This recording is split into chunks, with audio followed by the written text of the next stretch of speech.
Olá pessoal, hoje é quarta-feira, dia 29 de abril, espero que todos estejam bem. Hoje é Yom Ha'atzmaut, só que o tema da nossa aula hoje não vai ser relacionado ao Yom Ha'atzmaut, vai ser, como prometido, falar um pouquinho sobre o dogma cristão e algumas diferenças com relação ao judaísmo. Antes mesmo de começar, eu preciso deixar muito claro para vocês que o objetivo dessa aula não é fazer um julgamento de valor.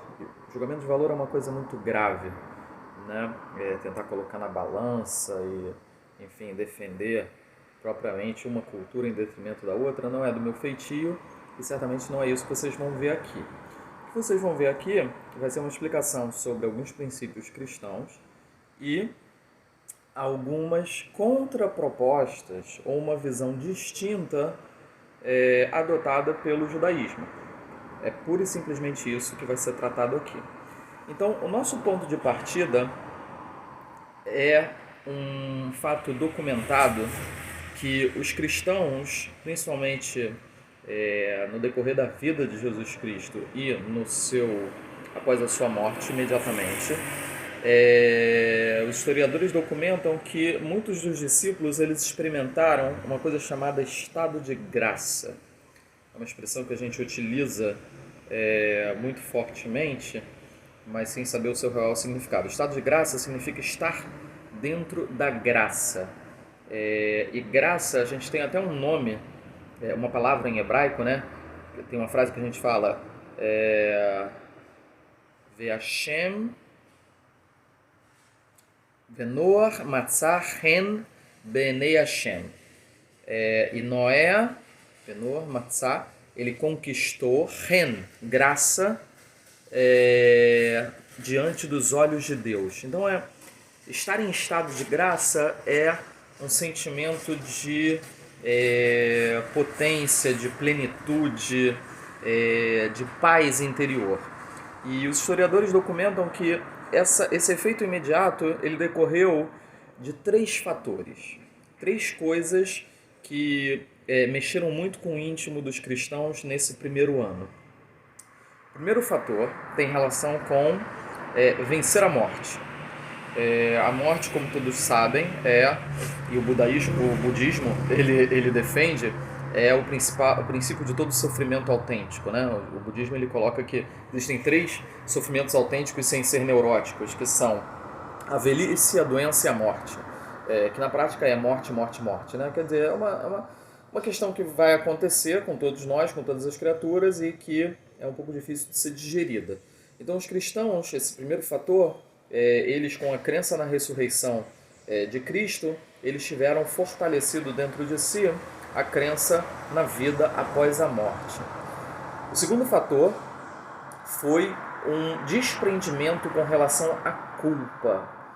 Uma vez que os discursos de Jesus Cristo vinham na direção de que ele veio para retirar sobre os ombros dos seres humanos toda a culpa, principalmente relacionada ao pecado primordial, os seus discípulos eles experimentaram nesse período inicial um estado de ânimo revigorado por conta de uma suposta ausência de culpa, que, como os psicólogos defendem, pode ter um poder avassalador sobre o estado de ânimo da pessoa, né? A pessoa pode ficar muito desanimada, eventualmente até deprimida por conta da culpa, principalmente se ela vier aliada com um ódio, uma raiva de si mesma.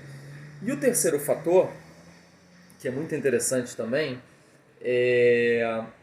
diz respeito, a gente falou sobre a questão da morte, a questão da culpa, e o terceiro fator é com relação a vencer os limites do ego. Isso também é um tema bem profundo, mas basicamente diz respeito a você estar num sentimento de epifania. Os hinduístas eles chamam de yoga, né? Yoga é um sentimento de integração, um sentimento em que você se vê parte de um todo, né? Não um ser independente, destacado da realidade. Então, em resumo, nesses 5 minutos que a gente falou, os três princípios importantes do cristianismo, principalmente quando ele nasceu, foi esse: vencer a morte, vencer a culpa e vencer o ego. Vamos começar então pela morte. trazendo o ponto de vista judaico. Como eu falei na aula anterior, o Pentateuco ele é muito rarefeito em evidências ou promessas com relação à vida após a morte. Inclusive, abrindo um breve parênteses, resgatando algo que eu falei também na aula anterior, isso foi motivo de discussão e de cisão de uma seita judaica que veio a se chamar de saduceus. E essa ruptura veio de uma frase atribuída a Antígonos Sorro, Antígonos, o homem de Sorro, que ele falava: não espere, não faça as coisas como um empregado que espera a recompensa do seu mestre. A conclusão de Tzadok foi que não haveria uma recompensa posterior à morte, que é um fator muito importante para promover o equilíbrio social, né? Toda civilização ela tem esse tênue equilíbrio de poder e de cobiça, né? Entre os membros de cada civilização, e normalmente essa promessa de uma recompensa futura é algo que dá uma resiliência, né, a toda a população. Então isso aí, Tzadok, ele se rebelou porque ele entendeu que Antígonos estava justamente negando um princípio que é judaico. Inclusive Maimônides, Rambam, ele escreveu os 13 princípios da fé judaica, que basicamente são desdobramentos de 3 fatores, né? O judaísmo ele tem 3 dogmas: criação, revelação e redenção. E esse ponto especificamente ele está relacionado à redenção, que diz respeito ao fato de que Deus conduz o mundo e que ele, como ele é eterno, sua criação também é eterna, apesar de aparentemente não aparentar sê-lo. Então é um princípio da fé judaica, inclusive o detalhamento que Rambam faz é com relação à ressurreição dos mortos, mas o grande ponto que Antígonos queria fazer é que não vale a pena você viver a sua vida única e exclusivamente pensando numa recompensa no pós-vida. Você precisa, e esse é o ponto de vista judaico, viver dentro das suas limitações, inclusive com as limitações dos seus valores morais, de maneira plena dentro deste mundo, né? O judaísmo ele é uma religião para ser vivida no mundo real e não apenas no plano das ideias, no mundo supostamente espiritual. O segundo tema é... Titi, eu estou gravando uma aula. Muito obrigado, filha, te amo. Obrigado. O segundo tema é com relação à culpa. E aí a gente já escuta muitas vezes, né, a civilização ocidental falando sobre a culpa judaico-cristã, né? Mais judaico do que cristã, talvez, porque teria essa vertente de que Jesus viria para aliviar a culpa. Pessoal, eu nas minhas aulas, e as pessoas que me conhecem sabem que eu sempre procuro fazer uma distinção muito importante entre a culpa orgânica ou a culpa ferramental e a culpa neurótica. Qual é a distinção? A culpa neurótica, ela tem dentro do seu fundamento uma arrogância muito grande de que a gente tem capacidade de controlar aquilo que nós não somos capazes. E a culpa neurótica, ela existe somente na cabeça de cada um. Então, às vezes, ela vem desprovida de dados de realidade. Ela é causada por pensamentos obsessivos e intermináveis que, em última instância, têm um fundamento narcísico, como os psicanalistas da linha freudiana costumam defender, né? Quer dizer, se você acha que você é capaz você tem um poder extra, maior do que realmente você tem, se alguma coisa acontece fora do seu controle, isso automaticamente desperta uma culpa em você, porque afinal de contas, se você poderia controlar aquilo, né, na sua arrogância, por que você não fez? E isso é completamente fantasioso.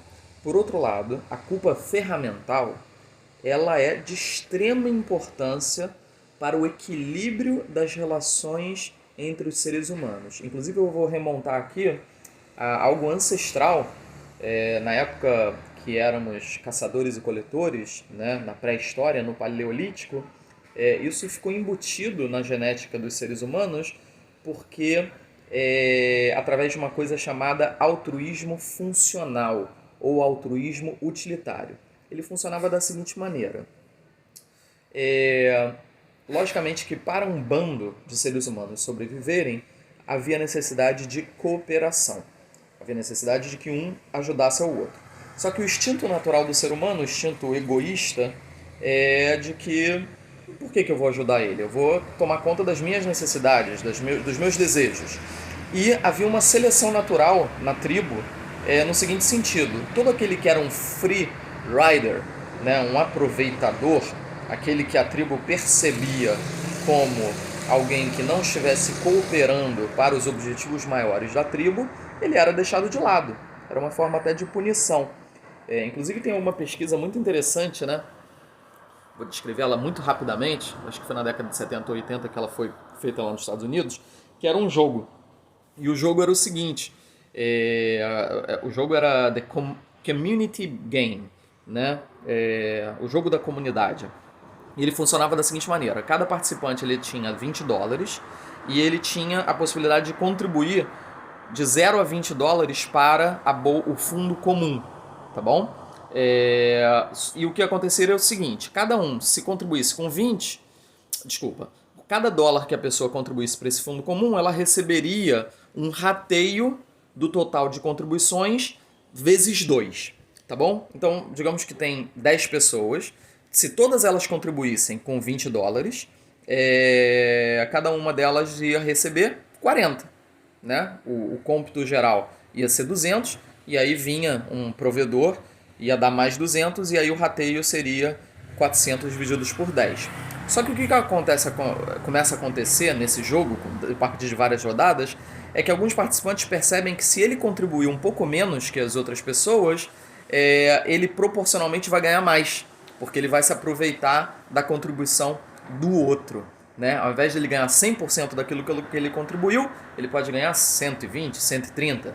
E aí o jogo acaba terminando normalmente com as pessoas buscando identificar esse free rider, né, esse aproveitador, e tentando retirá-lo ou impor uma série de sanções para ele. Então ele reflete basicamente o que acontecia nas tribos, né, de seres humanos.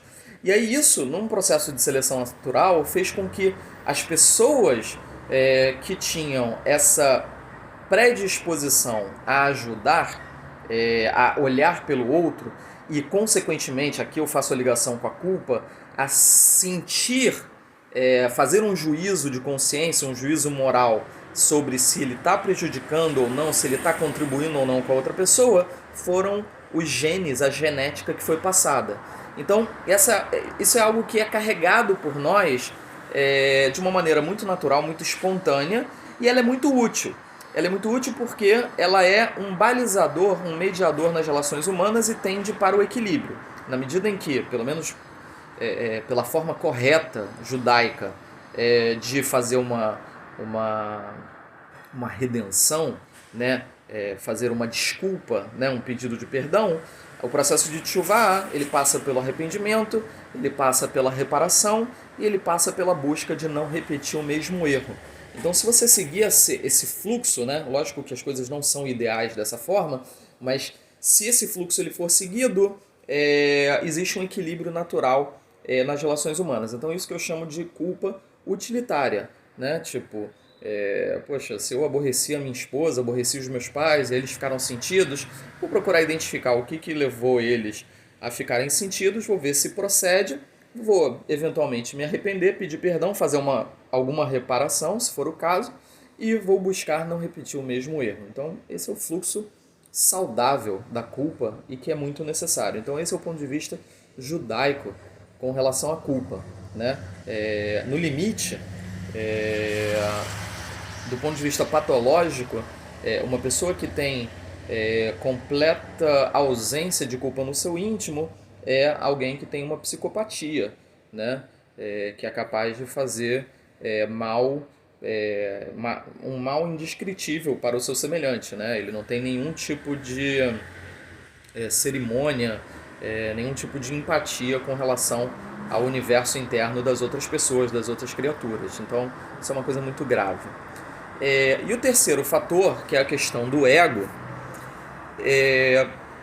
isso é algo também muito tratado pelo judaísmo. Inclusive, o conceito judaico, né, aquilo que separa cada uma das pessoas, cada um dos indivíduos, né, como sujeitos do restante da criação, é uma coisa chamada clipá.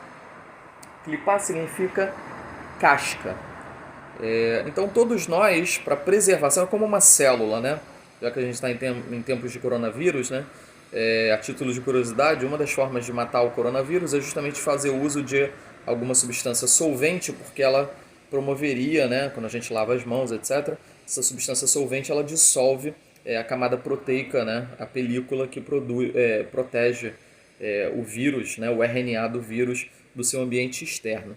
Então, de uma maneira muito, muito análoga, nós funcionamos assim também. A gente tem uma separação, né, física, espiritual, psicológica, que nos distingue como sujeitos no universo onde a gente habita. E isso acaba promovendo a existência de uma coisa chamada ego, né, que é a nossa personalidade, né, a nossa identidade. Isso é uma coisa extremamente saudável. A pessoa que tem bem definido a sua identidade, ela tende a necessitar de muito menos autoafirmação. Normalmente os problemas de ego, eles advêm de fragilidades, né? Quando você tem um ego frágil, você precisa afirmar esse ego de uma maneira mais violenta, de uma maneira mais até eventualmente prejudicial em relação aos outros seres humanos. Então o ego, na verdade, ele é desejável, mas por outro lado ele não pode ser, a gente não pode promover uma separação muito agressiva desse ego em relação ao todo. E aí vem o conceito de clipar. Inclusive no judaísmo, no hebraico, a gente tem uma palavra chamada egoz, que significa nós. Não nós, mas o fruto, nós, que é um dos frutos que tem a casca mais grossa na natureza, né? Não sei se vocês já tentaram quebrar uma noz, né? Tem até um balé chamado quebra-nozes. É uma casca muito, muito dura. E a gemátria, né? A numerologia da palavra egoz é a mesma numerologia da palavra het, que é pecado. Inclusive tem uma passagem no Cântico dos Cânticos, o Shir Hashirim, do rei Salomão, que fala que nós descemos para o jardim das nozes, e os nossos sábios dizem que a gente caiu em pecado. Então, ter uma casca dura, né, é basicamente ter um ego, uma separação muito forte em relação a todos os outros seres humanos e de todas as outras criaturas de forma geral. Então, é tarefa nossa, de fato, amenizar, descascar, reduzir a espessura das nossas próprias cascas. E isso é feito através de muito treino. Inclusive eu abro aqui um parênteses, né? No Shema Israel, no primeiro parágrafo do Shema Israel, a gente fala assim: